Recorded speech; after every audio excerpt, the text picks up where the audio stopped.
പാലക്കാട് കാട്ടാനയുടെ ആക്രമണത്തിൽ കൊല്ലപ്പെട്ട അലന്റെ പൊതുദർശനം പുരോഗമിക്കുന്നു. അല്പസമയത്തിനകം പൈലപ്പള്ളി ചർച്ച് ഓഫ് ഗോഡ് ഇന്ത്യ പള്ളി സെമിത്തേരിയിൽ സംസ്കാരം നടക്കും. സച്ചിൻ വള്ളിക്കാട് മുണ്ടൂരിലെ അലന്റെ വീട്ടിൽ നിന്ന് ചേരുകയാണ്.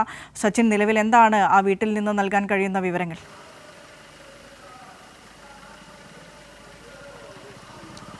വിനിഷ, പൊതുദർശനം ഇപ്പോഴും പുരോഗമിച്ചുകൊണ്ടിരിക്കുകയാണ്. അല്പസമയത്തിന് മുൻപാണ് കാട്ടാനയുടെ ആക്രമണത്തിൽ അലനൊപ്പം പരിക്കേറ്റ് ചികിത്സയിലായിരുന്ന അമ്മ വിജയ അലനെ അവസാനമായി ഒരു നോക്ക് കാണാൻ വേണ്ടി പാലക്കാട് മുണ്ടൂരിലെ കയറൻകോട്ട ഈ വീട്ടിൽ എത്തിച്ചിട്ടുള്ളത്.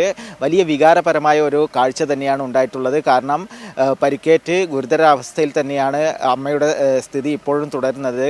അതിനാൽ തന്നെ അമ്മ അവസാനമായി മകനെ ഒരു നോക്ക് കാണുവാൻ വേണ്ടിയാണ് വീട്ടിൽ അമ്മയുടെ ആഗ്രഹപ്രകാരം എത്തിച്ചത്.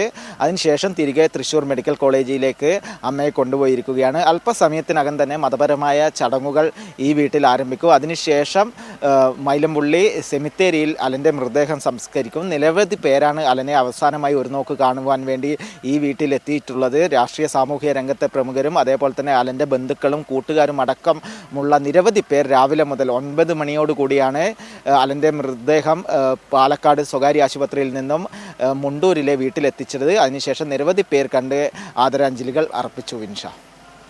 ശരി, സച്ചിൻ വള്ളിക്കാടാണ് പാലക്കാട് മുണ്ടൂരിലുള്ള അലന്റെ വീട്ടിൽ നിന്നും വിവരങ്ങൾ പങ്കുവച്ചത്.